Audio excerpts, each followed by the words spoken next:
नमस्कार दोस्तों, आपको हमारे YouTube चैनल KA एकेडमी में स्वागत है। आज फिर हम एक बार ऑब्जेक्टिव का क्वेश्चन लेके आए हैं जो इलेक्ट्रोस्टैटिक्स का ये अगला वीडियो होगा।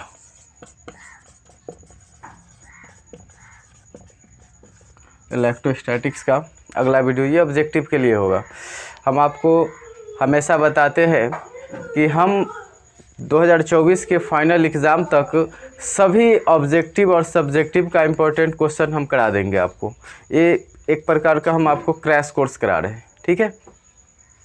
इससे पहले भी हम इलेक्ट्रोस्टैटिक्स का 2-3 वीडियो डाल चुके हैं और फिर इलेक्ट्रोस्टैटिक्स का ऑब्जेक्टिव का कुछ और वीडियो है। इससे पहले हम सब्जेक्टिव का भी डाले हैं और आगे भी जो इम्पोर्टेंट सब्जेक्टिव और शॉर्ट टाइप क्वेश्चन बचा हुआ है उसका भी वीडियो हम लेकर आएंगे, ठीक है। तो चलिए देखते हैं कुछ ऑब्जेक्टिव क्वेश्चन। आपको इलेक्ट्रोस्टैटिक्स से संबंधित बहुत सारे इम्पोर्टेंट क्वेश्चन ऑलरेडी हम बता चुके हैं। अब इसमें कुछ और क्वेश्चन पे हम जिक्र कर लेते हैं। विद्युत द्विध्रुव इलेक्ट्रिक डाइपोल, यानी इलेक्ट्रिक डाइपोल को हम P से सूचित करते हैं, ठीक है। और इसका वैल्यू होता है Q × 2L, ठीक है। Q × 2L, यानी ये आवेश और ये दोनों आवेशों के बीच की दूरी, ठीक है। जैसे जब दो विजातीय आवेश एक +Q और एक -Q एक दूसरे से अल्प दूरी पे होते हैं, इसको 2L या फिर A से डिनोट करते हैं, ठीक है।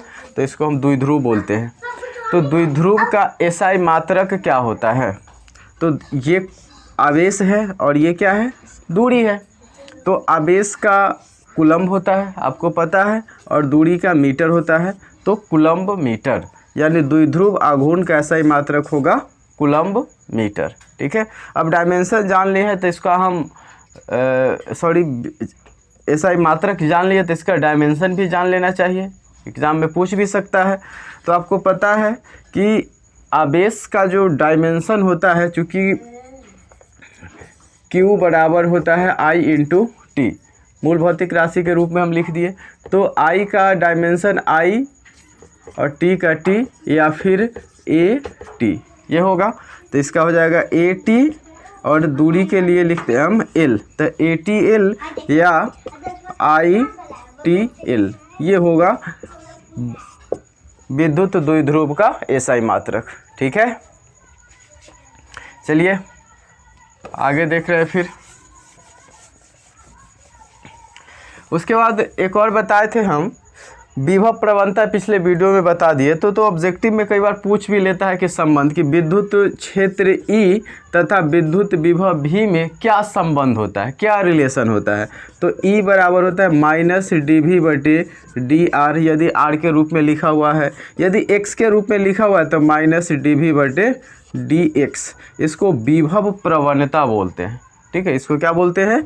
विभव प्रवणता। तो कई बार एग्ज़ाम में डायरेक्ट इस फार्मूला को पूछ लिया है कि विद्युत क्षेत्र E तथा विद्युत विभव V में क्या संबंध होता है। R के रूप में लिखा हुआ है तो आप ये लिखेंगे, X के रूप में लिखा हुआ है तो ये दोनों एक ही चीज़ है, ठीक है। तो ये चलिए और कुछ देखते हैं।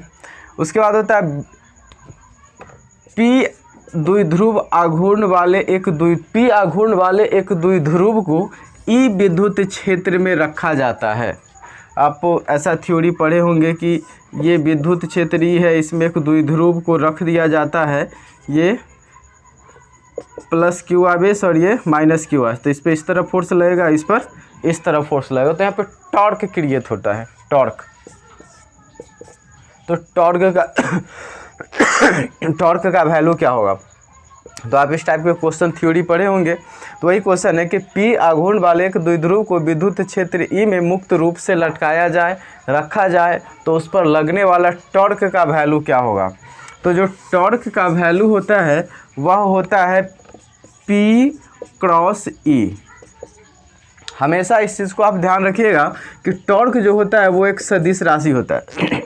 तो P×E होगा, ठीक है। ये ऐसा नहीं कि आप E×P कर लें। अगर E×P कर लेते हैं तो ये अपोजिट हो गया, क्योंकि ऐसा हम अगर लिखते हैं कि 2 × 3 या 3 × 2 एक ही चीज़ है, तो ये एक ही चीज़ है, क्योंकि ये अदिश राशि है। यहाँ पर दोनों एक ही चीज़ नहीं है, ये जो है अगर इसके बराबर में अगर हम इसको लिखते हैं तो ये निगेटिव हो जाएगा, ठीक है, क्योंकि डायरेक्शन अपोजिट हो जाता है। तो इस चीज़ का हमको ध्यान रखना है कि जब हम सदिश राशि लिखें तो पी क्रॉस ई क्रॉस पी नहीं, और न ही हम ऐसा डॉट लिखेंगे पी डॉट ई, क्योंकि ये पी डॉट किए तो ये अदिश राशि हो जाती है, ठीक है। तो ये डॉट प्रोडक्ट अदिश राशि होती है और ये क्रॉस प्रोडक्ट सदिश राशि होती है, ठीक है। तो हमेशा हमको इस चीज़ का ध्यान रखना है। जैसे आप मान लीजिए कि हम देखते हैं अगर ये P है और ये E है, तो PE और इसका हम कंपोनेंट निकालेंगे P क्रॉस E, तो ये हो जाएगा हमारा डायरेक्शन ऊपर की तरफ P क्रॉस E का। अगर हम E है, ये वाला P है और ये है, और E क्रॉस P निकालेंगे तो इसका डायरेक्शन नीचे हो जाएगा, ठीक है। तो हम P क्रॉस E लिख रहे हैं तो डायरेक्शन, और इसके बराबर में लिखेंगे माइनस, तो ये होगा E क्रॉस P, ठीक है। तो इस चीज़ का हमें ध्यान रखना है कि जो टॉर्क का वैल्यू होता है वो P क्रॉस E होता है, E क्रॉस P नहीं। E क्रॉस P करेंगे तो वो निगेटिव में चला जाएगा। इस चीज़ का ध्यान रखना है, क्योंकि ये सदिश राशि है और सदिश राशि में डायरेक्शन का बहुत इम्पोर्टेंस होता है, ठीक है। चलिए, अब है विद्युत क्षेत्र में किसी द्विध्रुव को घुमाने पर किया गया कार्य। चूँकि अभी हम बताएं कि ये है विद्युत क्षेत्र और इसमें एक द्विध्रुव को रख दी, ये प्लस क्यू है और ये माइनस क्यू है, तो यहाँ पे इस तरफ फोर्स लगेगा और यहाँ पे इस तरफ। तो ये जो द्विध्रुव है ये विद्युत क्षेत्र की दिशा में आना चाहता है, लेकिन यदि हम इसको विपरीत दिशा में अगर घुमाएं तो इस विद्युत क्षेत्र के दिशा में इसके कार्य इधर घुमाने में जो किया गया कार्य है वह कार्य का वैल्यू क्या होता है। तो आपको पता है कि कार्य का वैल्यू को हम W से लिखते हैं। W का वैल्यू होता है PE into 1 minus cos theta. क्या होता है? PE 1 minus cos theta. अब कई बार इस क्वेश्चन से डायरेक्ट भी पूछ लेगा कि विद्युत क्षेत्र में द्विध्रुव को 90 डिग्री घुमाने में कितना कार्य करना होगा। तो 90 डिग्री कहने का मतलब थीटा बराबर 90 यहाँ पे लिखेंगे। तो उस स्थिति में W बराबर क्या हो जाएगा? PE 1 माइनस कॉस 90, और कॉस 90 का वैल्यू क्या होता है? कॉस 90, और कॉस 90 का वैल्यू होता है 0। तो ये हो जाएगा W बराबर PE,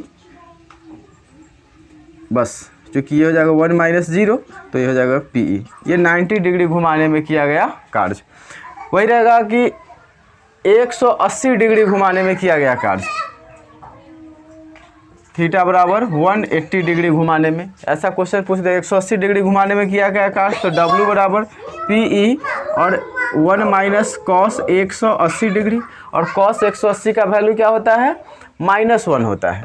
तो ये हो जाएगा PE और 1 माइनस, और इसका वैल्यू -1, तो ये माइनस माइनस प्लस, यानी PE गुने 2, तो ये हो जाएगा 2PE। ये हो जाएगा कार्य 180 डिग्री घुमाने में, 90 डिग्री घुमाने में, और बात हो रही है 0 डिग्री घुमाने में। यदि थीटा बराबर 0, तो 0 डिग्री घुमाने की बात करेंगे हम, तो यहाँ पर हो जाएगा cos 0, और cos 0 का वैल्यू होता है 1, तो 1 में से 1 जाएगा तो क्या बचेगा? 0। यानी 0 डिग्री घुमाने का मतलब क्या हुआ कि उसको हम घुमाए ही नहीं। अब घुमाए ही नहीं तो कार्य ही नहीं होगा, कार्य नहीं होगा तो वैल्यू क्या हो जाएगा? 0 हो जाएगा। सिंपल सी बात है, ठीक है। तो आपसे इस टाइप के भी क्वेश्चन पूछेंगे। इसमें आपको डायरेक्ट फार्मूला पूछ सकता है। क्या पूछ सकता है? डायरेक्ट फार्मूला पूछ सकता है कि एक द्विध्रुव को विद्युत क्षेत्र E में घुमाने में किया गया कार्य, तो डायरेक्ट फार्मूला पूछ लेगा। आपको फार्मूला के जगह, फार्मूला के अलावा उसमें कुछ एंगल भी लिख देगा कि 90 डिग्री घुमाने में क्या कार्य होगा, तो 90 डिग्री घुमाने में कार्य हो जाएगा PE। पूछ लेगा कि 0 डिग्री घुमाने में क्या कार्य होगा, तो 0 होगा। पूछ सकता है कि 180 डिग्री घुमाने में क्या कार्य होगा, तो 2PE।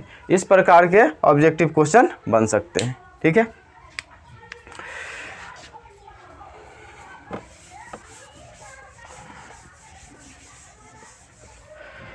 तो ये थे इलेक्ट्रोस्टैटिक्स के कुछ ऑब्जेक्टिव क्वेश्चन। इसके बाद फिर हम आगे के चैप्टर से कैपेसिटर, जो इलेक्ट्रोस्टैटिक्स का ही पार्ट थे, उससे भी कुछ ऑब्जेक्टिव क्वेश्चन लेकर आएंगे। और फिर जब फाइनल एग्ज़ाम आएगा उस समय फरवरी में या फिर जनवरी में हम 150 क्वेश्चन का एक वीडियो लेकर आएंगे, जिसमें से फिर पूरा का रिवीजन हम आपको करा देंगे, ठीक है। तो अभी हम छोटा छोटा वीडियो लेके आते हैं, 4 क्वेश्चन 5 क्वेश्चन, ताकि केवल एक बार वीडियो देखें और वो चीज़ आपको याद हो जाए। क्योंकि आप इस चीज़ को ऑलरेडी पढ़ चुके हैं तो ज़्यादा आसानी रहेगा आपको समझने में भी और याद करने में भी, ठीक है। तो वीडियो अच्छा लगे तो लाइक कीजिए, दोस्तों के बीच शेयर कीजिए। धन्यवाद।